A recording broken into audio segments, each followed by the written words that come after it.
warahmatullahi wabarakatuh. Kami di sini kelompok 3 akan mewawancarai seorang dosen kebidanan untuk memenuhi tugas bahasa Indonesia kami. Perkenalkan, nama saya Rizka Fadila Putri. Nama saya Rita Maria Ulfa. Nama saya Ikrima Valentina. Dan nama saya Intan Aisyah Fitri. Baik, langsung saja kita mulai ke wawancaranya.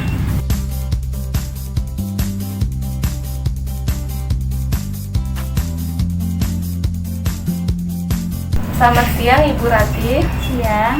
Saya Rita Maria Ulfa. Di sini saya akan mewawancarai Ibu. Langsung saja ke pertanyaan pertama ya Bu. Apa ada kendala dalam menjalani pekerjaan yang sekarang? Kendalanya sih nggak ada ya kalau selama ini, cuman karena pandemi ini jadi kendalanya kayak sinyal gitu, jadi kan terus langsung tidak bisa bertatap langsung ke mahasiswanya, seperti itu sih kendalanya.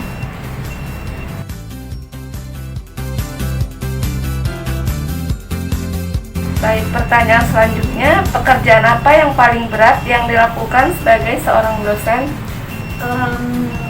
Pekerjaan yang paling berat ya, menurut saya semua pekerjaan itu berat ya, semuanya ada prosesnya, tapi kalau misalnya kita jalanin aja ya nggak begitu terlalu berat sih.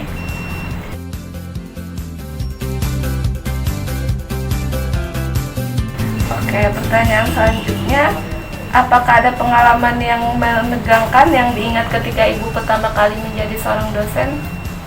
Sejauh ini pengalaman yang menegangkan nggak ada ya untuk pengalaman yang seperti itu, namun kayak pengalaman yang berkesan gitu ada. Kayak setiap mahasiswa kan berbeda-beda sifatnya, jadi kita sebagai dosen harus memahami sifat-sifat mahasiswanya sehingga mahasiswanya bisa nyaman sama kita, bisa apa yang kita terapkan bisa diserap oleh mahasiswanya.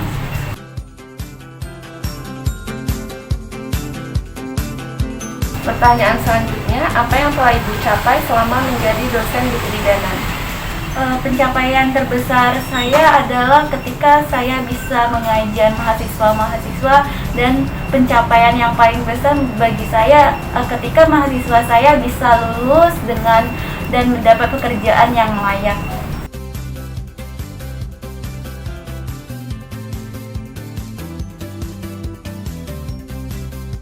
Selamat siang Ibu, perkenalkan nama saya Intan. Di sini saya akan melanjutkan pertanyaan dari teman saya Rika tadi.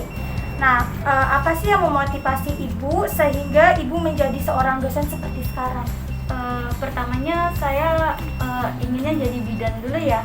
Jadi kan setelah lulus SMA emang dari cita-cita dari kecil ingin jadi tenaga kesehatan, dan alhamdulillah bisa kuliah di kebidanan selama 3 tahun dan udah kerja selama 2 tahun. Kemudian saya mikir ingin melanjutkan dan ketagihan nih, jadinya langsung aja.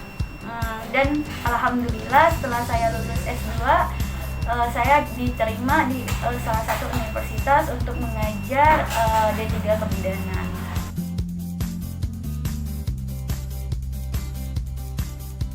Kira-kira Ibu pernah nggak sih ada rasa bosan, jenuh selama menjalani profesi menjadi seorang dosen ini?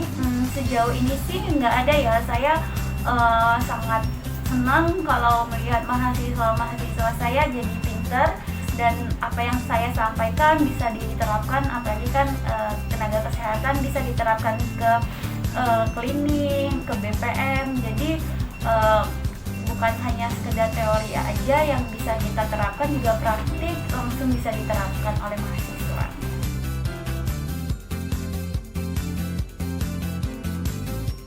Baik Bu, ke pertanyaan selanjutnya, apakah ada rencana Ibu ke depannya nih? Bagaimana Rencana saya ke depannya pertama ya tetap menjadi dosen, terus mengajar. Kemudian saya berencana ingin melanjutkan ke S3 tapi masih dalam proses.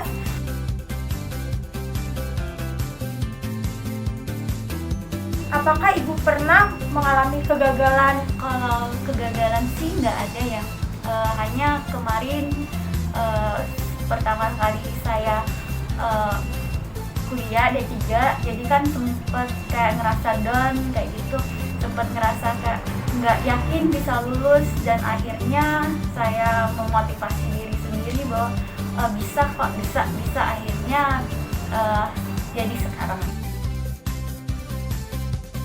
Selain menjadi bidan dan juga dosen seperti sekarang ya Bu, kira-kira passion lain apa sih yang Ibu miliki? Saya di rumah sambilan berwirausaha, jadi saya punya makanan kecil-kecilan yang akan dijual, jadi saya distribusikan ke warung-warung. Jadi selain jadi dosen dan bidan, saya juga ada usaha kecil-kecilan di rumah.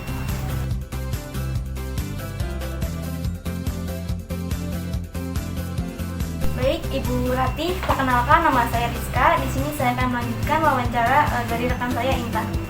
Baik Ibu, pertanyaan yang pertama, apa tanggapan keluarga Ibu ketika Ibu memilih menjadi seorang dosen kebidanan? Sebelumnya kan sudah saya ini terangkan tadi bahwa emang pertama dari cita-cita saya dari kecil emang mau jadi tenaga kesehatan. Alhamdulillahnya bisa dapat kebidanan, dan tanggapan keluarga seperti orang tua ya, pertama itu sangat mendukung, dan keluarga-keluarga lain juga sangat mendukung saya menjadi tenaga kesehatan.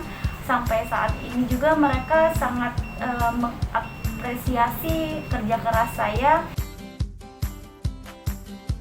Bagaimana perasaan Ibu di saat minat anak muda saat ini itu berkurang ya Bu untuk menjadi seorang bidan?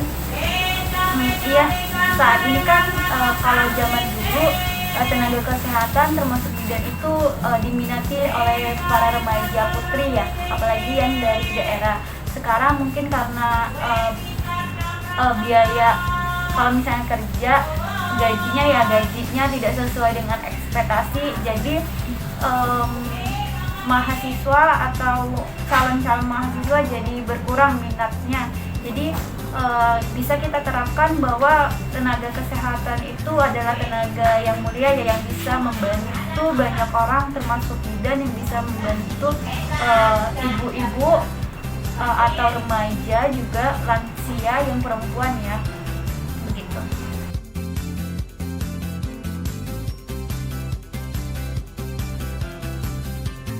Baik Ibu, mungkin pertanyaan terakhir dari saya Bu ya. Apa hal yang paling berkesan untuk Ibu ketika Ibu pertama kali terjun ke dunia kesehatan? Pengalaman yang paling berkesan, pertama kali saya D3 itu saya langsung praktek terjun ke lahan, saya bisa membantu ibu-ibu yang melahirkan. Itu pengalaman yang sangat berkesan, dimana kalau misalnya di perkampungan, di desa, perempuan itu nggak dibolehin ngelihat lahiran, takutnya trauma. Dan kita sebagai pada zaman itu sebagai remaja yang masih umurnya muda dan udah bisa membantu langsung persalinan, jadi kayak suatu kebanggaan tersendiri untuk kita. Baiklah, perkenalkan Ibu, nama saya Ikrimah. Di sini saya akan melanjutkan pertanyaan dari teman-teman saya tadi. Di sini saya akan menanyakan, adakah rasa penyesalan atau keterpaksaan menjadi seorang bidan atau seorang dosen? Sejauh ini semoga aja selanjutnya tidak ada sama sekali ada penyesalan, malah saya bangga bisa menjadi tenaga kesehatan dan bisa juga sekalian mengajar, bisa menerapkan ilmu-ilmu saya ke mahasiswa-mahasiswa. Semoga apa yang saya lakukan bermanfaat ya untuk orang di sekitar. Selanjutnya, hal menarik apa saja sih yang Ibu temui selama menjadi dosen dan selama sekolah kebidanan? Seperti yang saya jelaskan tadi, banyak hal yang bisa saya dapat selama ini dari menjadi seorang bidan, menjadi seorang dosen. Yang pertama, kalau misalnya jadi seorang dosen, kita bisa memahami sifat-sifat mahasiswa kita. Biasanya kan ada mahasiswa yang bisanya langsung ke praktik, ada yang ke teori dulu. Jadi kan kita harus memahami mahasiswa ini kemampuannya di mana dulu. Iya, jadi bisa diseimbangin. Kemudian kalau menjadi seorang bidan, pengalaman ya, jadi pengalaman yang saya jelasin tadi, kita langsung bisa ke pasien, langsung bisa membantu, langsung bisa mendampingi ibu-ibu gitu. Oh baik Ibu, ini pertanyaan terakhir ya dari kita. Bagaimana tips menjaga kebugaran dan kesehatan di masa pandemi ini ala Ibu? Kalau saya tipsnya olahraga yang cukup, setidaknya dalam 1 minggu 2 kali, walaupun nggak bisa olahraga yang kayak yoga dan lain-lain, kita jalan-jalan pagi aja selama 30 menit. Kemudian makan makanan yang bergizi, mengkonsumsi buah, nutrisinya terpenuhi, proteinnya juga terpenuhi, sayur-sayurannya, jadi dikurangin junk foodnya kalau saya. Benar, Bu. Baik Ibu, pertanyaannya jawabannya sangat memuaskan dari kita semua.